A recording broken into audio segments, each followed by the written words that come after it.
में कि हम एहतजाज बनाए, हम आवाम की आवाज बनकर हर फोरम पर जो कि हमसे पूछता है वोटर कि आफरीन है आवाम पर कि आवाम ने उसे चारों शाने चित करके गिराया और हाथ पैर बंधे हुए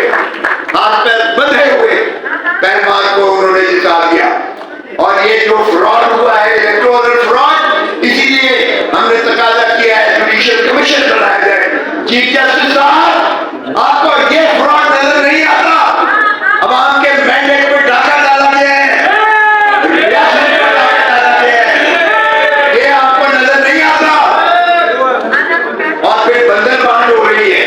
जब शहबाज शरीफ वज़ारत-ए-उम्मा का उम्मीदवार बना तो हमने एतराज किया, उमर अयूब ने एतराज किया, मैंने वकालत की कि ये शख्स जो अपने हल्के से हारा हुआ है वो यहाँ भी घुस बैठिया है असेंबली में, और वो सारे पाकिस्तान 25 करोड़ अवाम का चीफ एग्जीक्यूटिव कैसे बन सकता है? और हमने कहा कि इसको जरा फोरेंसिक करवा ले, फॉर्म 43 देख ले, फॉर्म 45 देख ले। और इन्होंने अगले दिन इन्होंने वेबसाइट पर डाला इलेक्शन कमीशन ने, और बच्चे ने देखा कि कितना बड़ा फ्रॉड। और भाई तुमने 825 को अगर 325 किया तो कम से कम कोई अकल को इस्तेमाल कर लेते, या हमने 1500 में से काट दिया और 1000 कम कर दिया वोट। ये भी नेकेड आईज से आपको फ्रॉड नजर आया, और फिर इन्होंने मुनहदिम कर दिया उसे। लेकिन वो उस वक्त तक कौम के सामने सभी चीजें आ चुकी हैं। तो हमने यही तकाजा किया कि अगर आवाम के आपने इतना मैंडेट हैवी आपको दिया, आपने हमारे हकूक के क्या किया? तो अगर इस तरह से डाका मारते हैं, और आईन में देखिए, आईन में सिर्फ और सिर्फ अवाम ही मुक्तदिर है। आईन में सिर्फ और सिर्फ आर्टिकल 7 में अवाम को हक है नुमाइंदे भेजने का असेंबली में और पार्लियामेंट में, और उन्हीं से जो है हुकूमत बनती है, अवामी नुमाइंदे से। इसमें ना मुक्तदिर हल्का है कोई, ना फरिश्ते हैं, ना अदलिया है।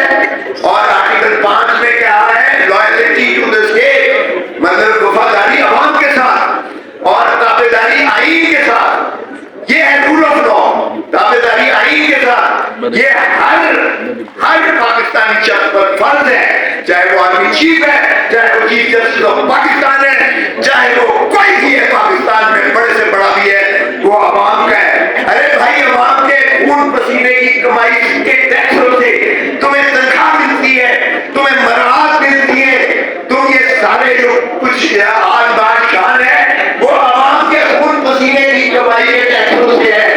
तो फिर तुम जो तुम्हें तनख्वाह देता है, तुम उसके ऊपर मिल्कियत का हक कैसे दिखाते हो?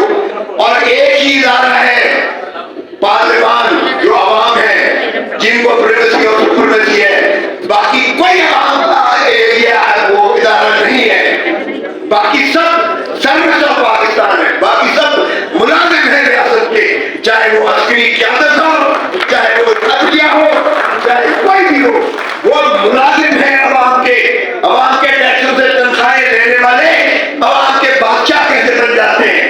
अब आपने जो है ताजपोशी के लिए लंदन से एक शख्स को लेकर आ गए हो, उसको देखने लायक है उसकी शक्ल।